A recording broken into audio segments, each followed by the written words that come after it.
ಯಾರಾದ್ರೂ ಕರ್ನಾಟಕದಲ್ಲಿ ಕನ್ನಡದ ಬೋರ್ಡ್ ಹಾಕಿಲ್ಲ ಅಂದ್ರೆ ನಮ್ ರಕ್ತ ಕುದಿದಿದೆ ಅಂತದ್ರಲ್ಲಿ ನಮ್ ಬಾಸ್ ಕನ್ನಡಕ್ಕೋಸ್ಕರನೇ ಬದುಕ್ತಾ ಇದಾರೆ.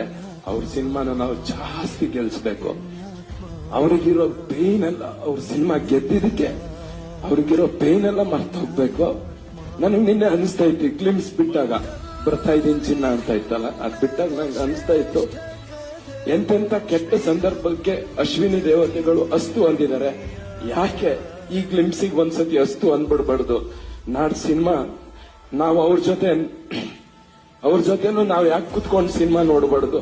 ಮೋಸ್ಟ್ಲಿ ನಾನ್ ನತದೃಷ್ಟ ಕಲಾವಿದ ಅನ್ಸುತ್ತೆ. ಇಷ್ಟೋ ತನಕ ಅವ್ರ ಜೊತೆ ಸಿನಿಮಾ ಮಾಡಿದವರೆಲ್ಲ ಅವ್ರ ಜೊತೆ ಥಿಯೇಟರ್ ಕುತ್ಕೊಂಡು ಸಿನಿಮಾ ನೋಡಿದ್ದಾರೆ. ನಮ್ಗ ಅದೃಷ್ಟ ಇಲ್ಲ. ಸಿನಿಮಾದಲ್ಲಿ ಅವಕಾಶ ಸಿಕ್ಕಿನೂ ಅವ್ರ ಜೊತೆ ಕುತ್ಕೊಂಡು ಸಿನಿಮಾ ನೋಡೋಷ್ಟು ಅದೃಷ್ಟ ಇಲ್ಲ ನಮ್ಗೆ. ಗೊತ್ತಿಲ್ಲ, ಬೇಗ ಬಂತ ನಾನು ಅವ್ರ ಜೊತೆ ಸಿನಿಮಾ ನೋಡ್ತೀವಿ.